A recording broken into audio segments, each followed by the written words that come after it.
دنیا که بیشتر غرب است قرار نگیره.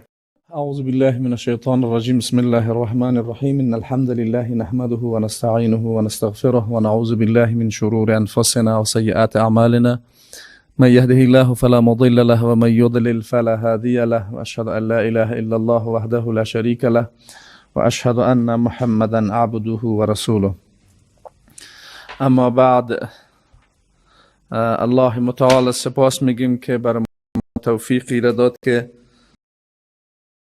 شریعت تا کنار هم جمع بشیم و از استدعا داد که اول نیت ما را خالص و اعمال مورد قبولش. ما انشاءالله در مورد از او باز میکنیم بر نظام سیاسی اسلام است. این عنوان از مهمترین مباحث امروزی در مفاهیم اندیشه اسلامی هست و از پرجنجال ترینش هم هست و اگر شوخی گونه بگیم از خطرناک ترینش هم هست. این مضمون این عنوان و حتی میشه گفت که نزاع و کشمکش که فعلا بین مسلمان ها و غیر مسلمان ها خواسته و ناخواسته واقع شده در مورد محور اصلیش حداقل همین مضمون است. اینطور میشه برش تعبیر بکنیم. دلیل گپی است که در دنیا شما میدانین هر اندیشه و فکر طرفدار ای هست که در دنیا حاکمیت بکنه و اقتدار دنیا به دستش باشه. اندیشه های دیگه هم همی کار را دارن، اسلام هم همی هدف داره. گرچه یک عده از مسلمان هایی که از لحاظ فکری کم به عقب رفتن میشه گفت، کوشش میکنن مفاهیم نظام سیاسی اسلام را یک رقم ماستمالی کنن به اصطلاح اراتیا که با شرایط امروزی سازگار بیاید. تعبیری که اونا میکنن، اما تعبیر دقیق ترش است که به گونه میخواین مفاهیم نظام سیاسی اسلام را، البته اونایی که حداقل قائل به این اصطلاح هستن، به گونه او را بیان بکنن که حداقل در تضاد با حاکمیت های، با اندیشه های حاکم در دنیا که بیشتر غرب است قرار نگیره. و متاسفانه یک عده خود در تلاش هستند که بیخی همین مفهوم حذف بکنن و یک عده از کسان به عنوان مسلمان حتی طرفدار همین اصطلاح بخی نیستن، مگه ما در اسلام نظام سیاسی نداریم بخی. اونایی که باز کمتم قائل هم هستن میخواین را به گونه تحریف شدهش بیاین بیان بکنن و دلیلش هم ایست که در شرایط امروزی در دنیا غرب به عنوان به تعبیر میشه بگیم قدرت حاکم در دنیا از ای زیاد حراس داره و نقطه تقابل میان اسلام و غرب هم روی امین نکته هست. البته ابعاد دیگه هم داره، اینطور نمیشه که ما ابعاد دیگه ش انکار بکنیم، اما عمود دریچه که اختلاف واقع میشه در امین نکته هست. به این خاطر شناختی مضمون مهم هست. یعنی قبل از این که ما مسائل بحثی به اصطلاح مضمون را بخوانیم، خوب است که اول اهمیتی گپ بفهمیم. ما قاعدتا علما وقتی در مورد یک موضوع صحبت میکنن اول اهمیتش میگن. پس این از دو وجه یا حتی میشه گفت از سه وجه اهمیت زیاده داره. وجه اولش ایست که کسان در تلاش تحریف این مفهوم هستن. وجه دومش ایست که این مسائل در جهان اسلام کمتر بحث شده، البته در نزد عامه، در بین کسانی که طبعا با این مفاهیم سر و کار دارن طبعا به حد کافی بحث شده، اما عامه از این اصطلاحات و از این مفاهیم چی هستن کمتر خبر دارن و کمتر آگاهی دارن.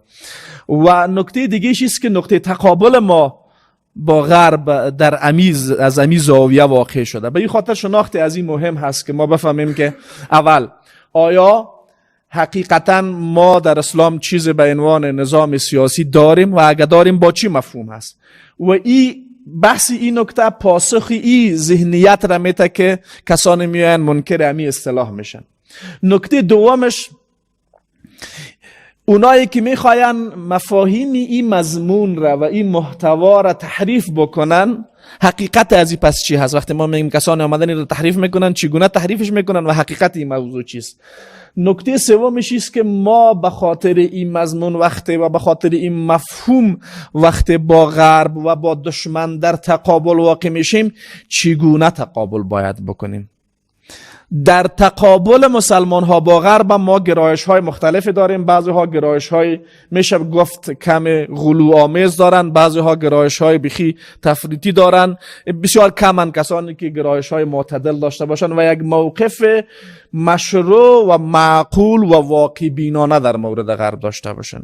دقت کردین هم مشروعیت حفظ شوه و هم عقلانیت حفظ شوه و هم واقع گرایی حفظ شوه. یعنی اسلام یک دین واقع گراست. شرایط عینی را هم مراعات کرده باشیم و تعامل ما عقلانی هم بوده باشه و مفاهیم اندیشه اسلامی را هم تحریف نکرده باشیم. پس به این خاطر شناختی مضمون گپ بسیار مهم و اساسی است و به همین خاطر هم هست که در پوانتون ها در سمستر پنجم این مضمون تدریس میشه. البته چون کردیت های مضمون کم است، به حد کافی گنجایش برای بحث تفصیلی از این نداره.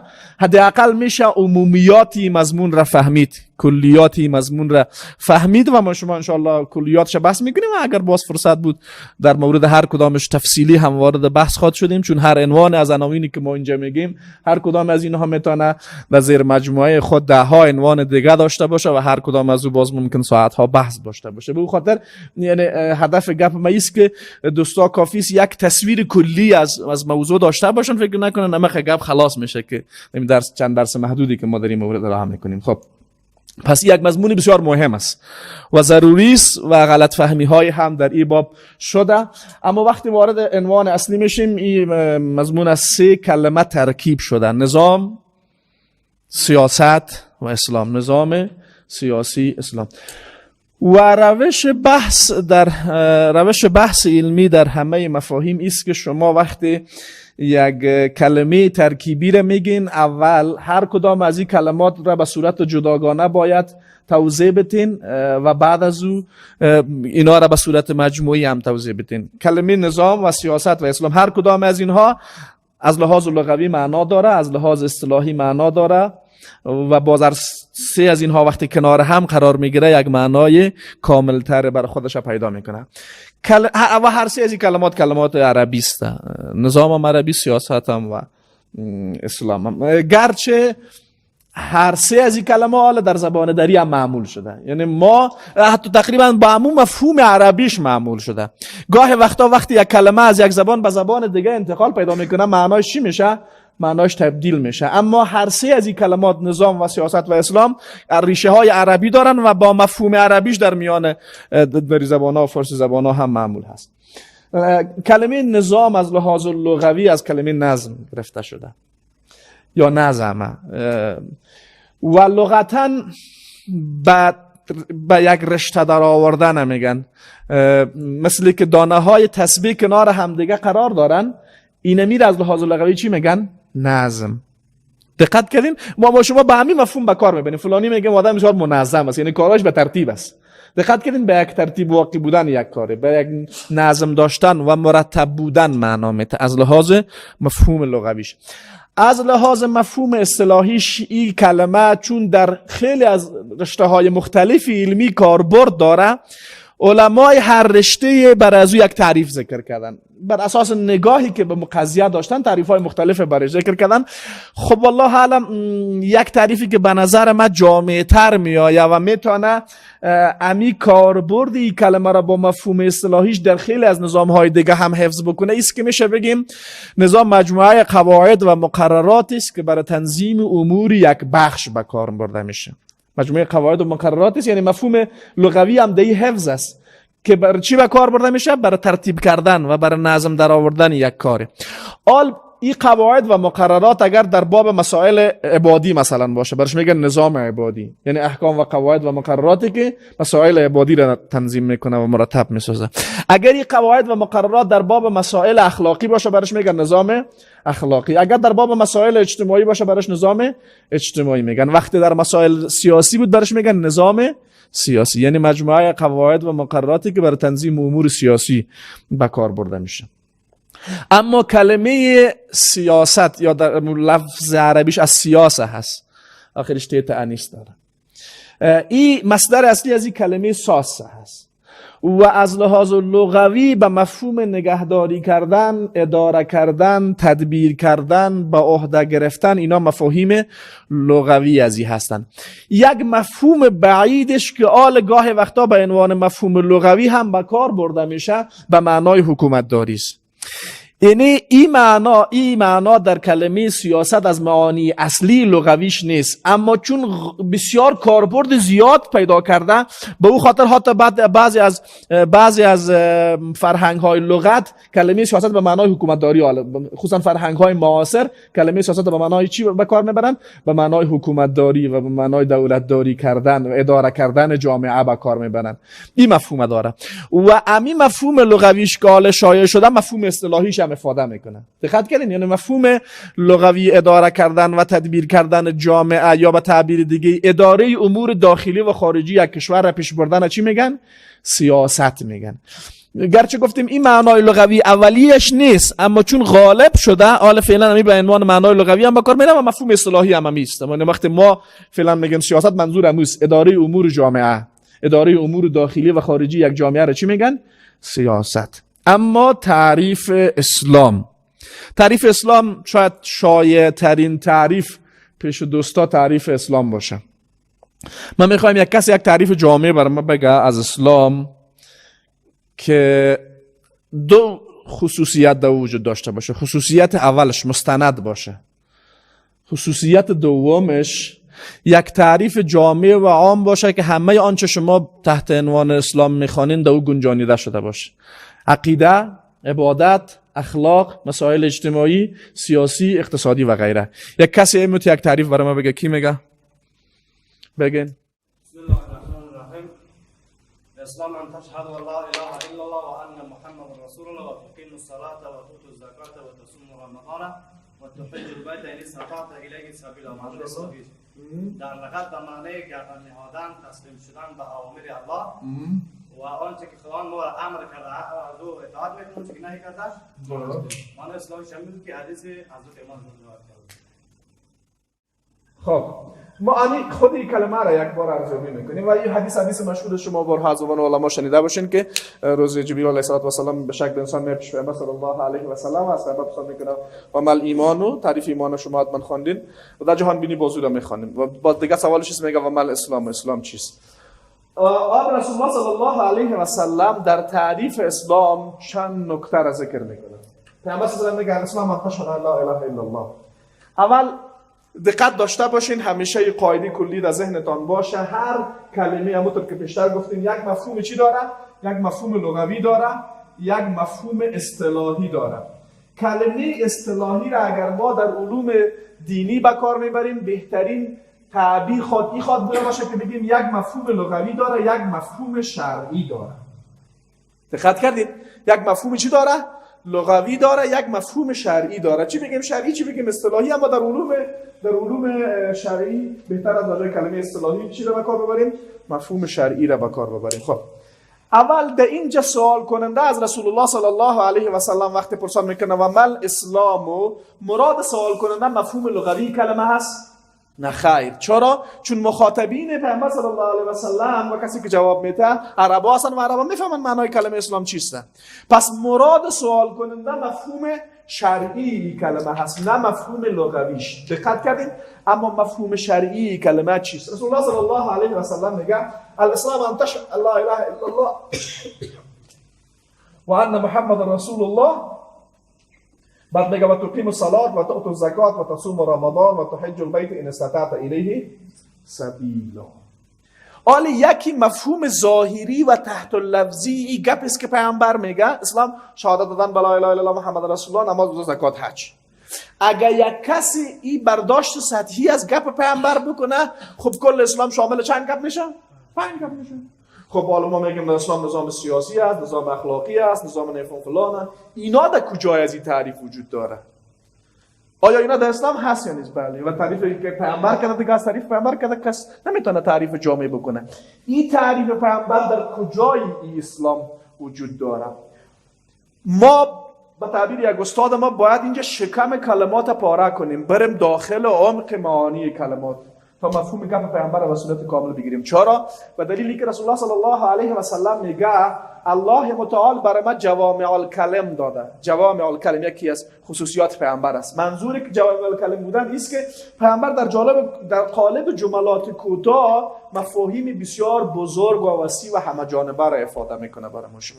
حالا در اینجا پیامبر صلی الله علیه و سلم چی میخواد از تعریف اسلام برای ما بگه؟ آیا حقیقتا تعریف پیامبر یک تعریف جامع و کامل است بدون از اینکه ما چیزی رو اضافه بکنیم؟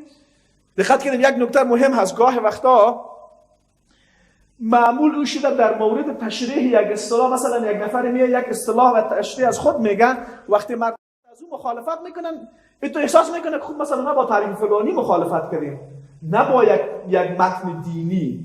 دقت کرده باشین مثلا همین مردمای نیمچه کافرکای معاصر دیده باشین به نام نواندیشی و نفهم فلان و بمدان، وقتی اونا میان برش میگه این یک تعریف فلانی گفته خود میگم او تو یک تعریف تو من یک تعریف ما میگم. یعنی میخواد در مقابل تعریف یک عالم از خود یک تعریف را بکنه و در قالب تعریف غلطی که را میکنه میخواد مفاهیم غلط فکر خود در این چی بکنه؟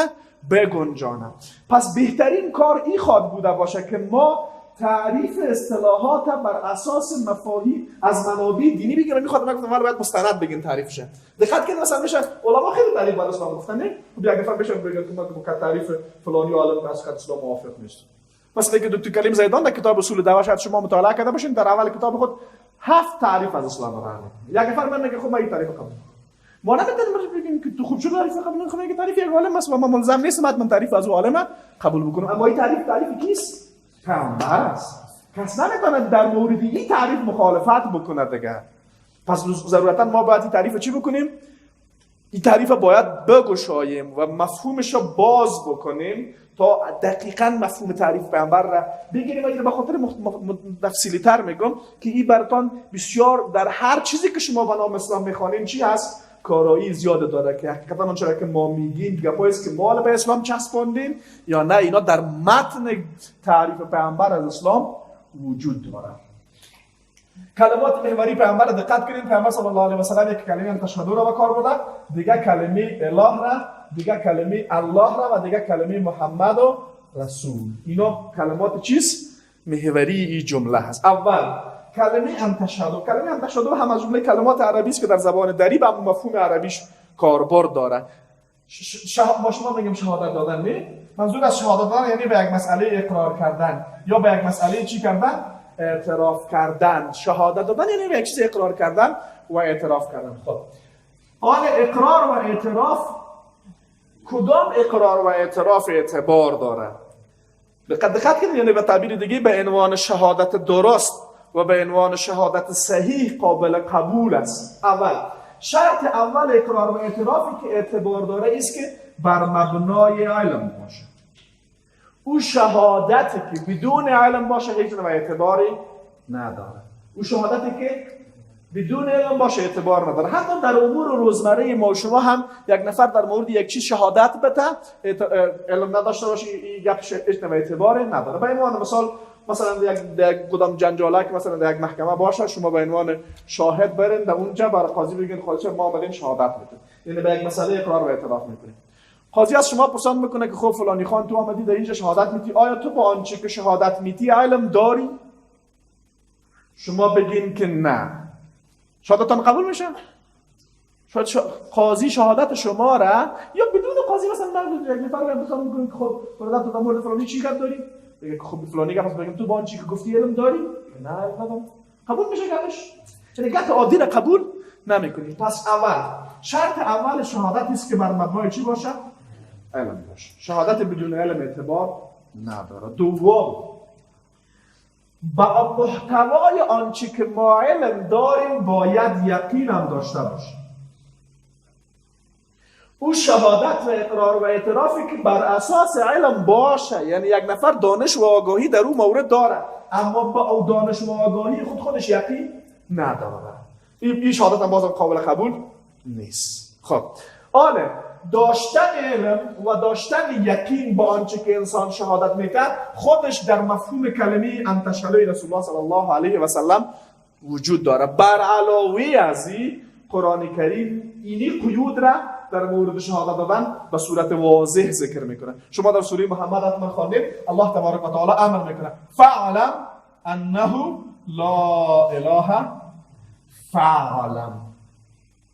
دقیقاً شرط چی ذکر میکنه؟ علم ذکر. فاعلم انه لا اله الا الله. خوب بدانید به چی گفت؟ لا اله الا الله. یعنی شرط علم در قرآن کریم به صراحت آمده و اولین چیزی که در قرآن به صورت مشخص بر تک تک مسلمان آموختن از او فرض است همین کلمه است. یعنی در دیگه موارد قرآن کریم به صورت کلی گفته نه تشویق در علم یاد بگیریم. او حکمی که برای آموختن از او صراحتا امر شده فعلا انه لا اله. یک دوم شهادتی که بر مبنای آگاهی باشه اما بدون یقین بازم شهادت گفته نمیشه. به دلیل چی؟ به دلیل آنچه خود متن قرآن کریم میگه. الله متعال میفرماید منافقین پیش رسول الله صلی الله علیه و سلم میمدن. غالبا سوره منافقین است. پیامبر صلی الله علیه و سلم میگفتن نشهد انک لرسول الله. چی میگفتن؟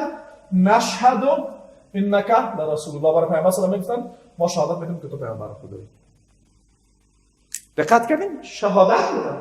کلمه چی را به کار میبرن؟ شهادت دادن. الله متعال در پاسخشون چی میگه؟ والله یعلم انک لرسوله. الله میدونه ای محمد صلی الله علیه و سلم که تو پیامبر خدایی، اما والله یشهد ان المنافقین لکاذبون. الله شهادت میده که منافقین در ادعایی که میکنن چی هستن؟ دروغگویان. چرا؟ این جمله منافقین است. انک لرسول الله. برای کی؟ برای پیامبر. این جمله دروغ است. چرا الله متعال میگه اینا شهادت دروغ میده؟ دقیقاً چون یقین ندارن. پس اقرار کردن و اعتراف کردن ولو بر مبنای علم باشه هم وقتی همراه با یقین نبود شهادت گفتن نمیشه. پس مفهوم گپ پیامبر که میگه الاسلام ان تشهد لا اله الا الله چیست؟ مفهوم گپ پیامبر صلی الله علیه و سلم است که اسلام یعنی اقرار کردن و اعتراف کردن بر مبنای علم و داشتن یقین کامل و مطلق. چی چیزی یقین از علم میکنه؟ شک. و کسی که شک داشته باشه مؤمن نیست. چرا؟ چون صفت مؤمن چیست؟ انما المؤمنون الذين آمنوا بالله و رسوله ثم لم يرتابوا. چرا؟ چون شک یقین چی میکنه؟ زائل میکنه و صفت مؤمن هم نیست که با آنچه که شهادت میده یقین داره. خب پس تعریف پیامبر چی میشه؟ اسلام اقرار کردن و اعتراف کردن بر مبنای علم و داشتن یقین. کلی گپا اول در خود مفهوم کلمه انتشهد. سوم آیات قرآن کریم در این باب چی داره؟ آیات قرآن کریم در این باب صراحت داره. خب به چی گپ؟ اقرار و اعتراف کردن بر مبنای علم و داشتن یقین به چی گپ؟ به لا اله الا الله. هیچ الهی به غیر از الله نیست. مفهوم کلمه اله، ما مفهوم کلمه اله را در خود قرآن در کجا جستجو میکنیم؟ در قرآن جستجو میکنیم. قرآن کلمه اله را با دو مفهوم کلی و عام به کار برده. قبل از اون ما مفهوم لغوی کلمه اله را میاریم. اله به معنای چیست؟ معبود. معبود به معنای چی؟ کسی که مورد چی قرار میگیره؟ عبادت چیست؟ اطاعت. دیگه؟ اطاعت پیروی داره یا شی. دیگه مفهومش چیست؟ انقیاد. اطاعت اینا معانی مترادفن غیر از این معنا. مفهوم بندگی بله. تضرع. حاکمیت دیگه مفهومش است. تضرع. کلمه خلوی و تضرع و بندگی اینا مفاهیم نزدیک دارن. کمال تضرع یک مطلق اطاعت دو. این عبادت دو مفهوم عام و کلی داره. مطلق کمال تضرع. کمال تضرع یعنی چی؟ یعنی یکی تضرع خطرناک است، یکی تضرع بسیار بالا. مثلا اینکه وقتا شما کلمه طرف میشه نفر خوب است بخیر میتونه نه معمولا زبان تا احترام میکنه. یگان دفعه بیخی کلتون پایین میکنه. یگان دفعه بیخی میره کجا؟ با سجده. سجده چیست؟ اوج تضرع، کمال تضرع. خب کمال تضرع که این بود ظاهریش است. کمال تزرع بود چیش است؟ بود ظاهری عبادت است. آیا تنها وجود یک بود ظاهری بر از اینکه یک مفهوم کلمه عبادت بخواد بگیره کافی است؟ نه. این باید همراه با یک بود چی باشه؟ همراه با بود معنوی و باطنی باید همراه باشه. او بود باطنی که تضرع ظاهری شما را به عبادت مبدل میکنه چیست؟ محبت. یعنی شما تعظیم و محبت، شما بر یک مرجع در نفس خودتان بسیار احترام قائلین و به او بسیار محبت میکنید. بر مبنای این تعظیم و محبت باطنی پیش از او چی میکنید؟ سرتان خم میکنید و به سجده میدید. این چی میشه؟ عبادت. این عبادت کامل میشه. هرگاه یک کسی پیش یک ذات تضرع بکنه، تضرعش بود معنوی عبادت در خود نداشته باشد، عبادت گفته نمیشه. مثلا حالا وقتا وضعیت امنیتی خراب است، شما در جای میرین یک دفعه فانکچر خدا میکشه میگه زود کردم سجده، زود کردم سجده، شما اتوماتیک برای سجده میکنین، یعنی بود ظاهری عبادت چی میکنین؟ انجام میدین. اما اینمی بود ظاهری عبادت انجام میدین توأم با بود باطنی نیست، یعنی در دلتان نسبت به او هیچ نوع تعظیم و محبت قائل نیست. شما او رو عبادت کردین؟ گرچه ظاهرش عبادت انجام دادن اما این عبادت گفته نمیشه. خب پس عبادت حقیقی و کامل است که کمال تضرع باشه توأم با چی؟ توأم با کمال محبت. پس مفهوم عبادت میگیم کمال تضرع توأم با تعظیم و محبت باشه. شیخ الاسلام ابن تیمیه رحمه الله عبادت همین رقم تعریف میکنه. خب آیا عبادت با همین مفهومش خلاص میشه؟ نه خیر. دیگه مفهوم هم داره. این از کجا میگیم؟ در آیات قرآن کریم غالباً بنا به کار برده میشه و مفهوم کلمه عبادت وقتی مردم به کار میبرن غالب معنای عبادت این معنایش هست.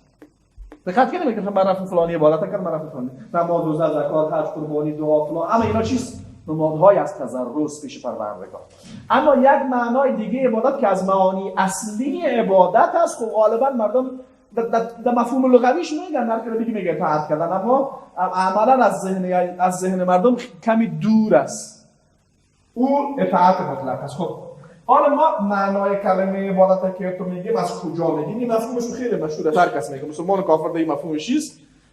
اشتراک هر این دور هم مثلا میگه که پیش خدای بگوان عبادت میگیم دیگه، ولی اشتراک این تضرع رو نشون میده. دقت کنید.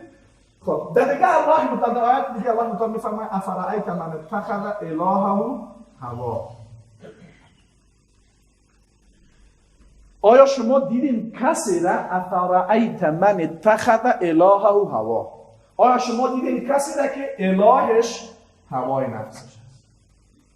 کسی که چی گرفته؟ اتخذ الهه هوای نفسش الهش است. اگر ما مفهوم عبادت را تنها در تضرع خلاصه بکنیم، هوای نفس ما جسم فیزیکی نیست، نه که ما از وجود خود بکشم پیشونی خود با اون باز سجده ممکن است.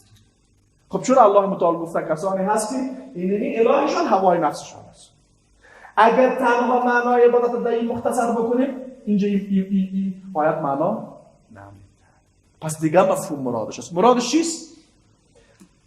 یعنی ما چی رقم یک نفر چی رقم هوای نفس خود عبادت میکنه؟ هوای نفس در داخل وجودش است. چی رقم رو عبادت میکنه؟ اطاعت مطلق.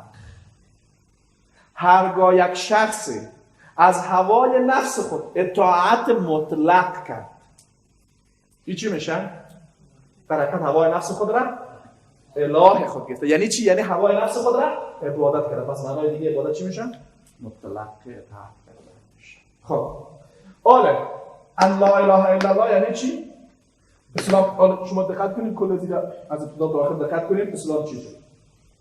اسلام اقرار کردن، اعتراف کردن بر مبنای علم و داشتن یقین کامل به اینکه هیچ کسی بغیر از الله اله نیست. یعنی چی؟ یعنی هیچ کسی بغیر از الله معبود نیست. یعنی چی؟ یعنی هیچ کسی بغیر از الله مستحق عبادت نیست. یعنی چی؟ یعنی هیچ کسی بغیر از الله مستحق کمال تضرعی که هم با تعظیم باشد و مستحق مطلق اطاعت نیست. دقت کردین؟ آله ما شما چیزی داریم به نام دین. دین اسلام نام یک دین هست. این چی هست؟ دین چیست؟ مجموعه از احکام هست یا نیست؟ مجموعه از احکام هست. در کدام زمینه ها؟ اول در زمینه عقیده. آیا دین و اسلام احکام اعتقادی داره یا نه؟ خیر. احکام عبادی چی؟ داره یا نداره؟ احکام اخلاقی چی؟ احکام اجتماعی چی؟ احکام سیاسی چی؟ احکام اقتصادی چی؟ کلی احکام داره. پس اطاعت مطلق کردن از الله در زمینه عقیده، عبادت، اخلاق، مسائل اجتماعی، سیاسی و اقتصادی چی میشه؟ یعنی تعهد به عبادت کردن الله. خب اطاعت مطلق که میگیم یعنی چی؟ یعنی همان چی که ثابت شده باش تسلیم میشی. بیت نمیشه که یک شی بگیری دیگه شی لابد، دیگه شی بگیری دیگه شی بان. این رقم نمیشه. مثلا البته اون مسائل قطعی، البته باز دین احکام قطعی و غیر قطعی خود داره. دقت کردیم؟ در باب عقیده مثلا ارکان ایمان به الله، ملائکه، کتاب‌های الهی، پیامبران، یک نفر باید کلش قبول بکنه نه؟ مثلا اگر نفر بگه که ایمان به الله را قبول دارم، ایمان به ملائکه را قبول ندارم، مسلمان است؟ بگه ایمان به ملائکه را قبول دارم، جبرئیل زبانشون نمیه، مسلمان است؟ کلش ناقص میشه. نه؟ تو نمیشه که اون دیگه ایمانش بلدش بخوره، ایمانی که به جبرئیل نداره دیگه مشکل ایجاد نکنه براش. چرا؟ چون در تقابل با چیست؟ اطاعت مطلق که نگید خلاص دیگه چی یک حکم نقص کنی چی کلش نقص کنی. یا یک نفر بگه خوب ایمان به ملائکه رو قبول دارم، مثلا پیامبران رو قبول دارم، موسی رو قبول ندارم، باز چی؟ ایمان به پیامبران رو قبول دارم، ایمان به کتاب‌ها مثلا تورات رو قبول ندارم، باز نمیشه. ایمان به روز قیامت یک بخش بگه مثلا صراط رو قبول ندارم، مسلمان. در باب عبادت مثلا چی؟ مثلا این نفر آدم تنبل باشه بگه والا عبادت خوب چیز است، همین نماز دیگه اکثرا نمیشه جور نمیگم کتنا میشه، مسلمان است. یک آدم شیطان باشه بگه برو نمازم خیره، یک رقم مصرف نداره، همین روزه دیگه نه. اوا گاهی وقتا مثلا تابستان اوا سرد میشه، روزام طولانی، روزه قبول نداره، مسلمان است. یک آدم پیسه خود داشته باشه بگه زکات قبول نداره، مسلمان نمیمونه، کلش باید قبول بکنه. در باب مسائل اخلاقی چی؟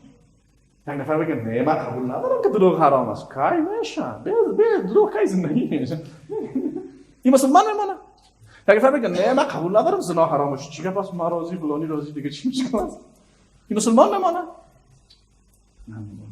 در باب مسائل اجتماعی چی؟ یک مثال جزئی براتون میگم چون این مرض کلان است کمی توضیح میدم.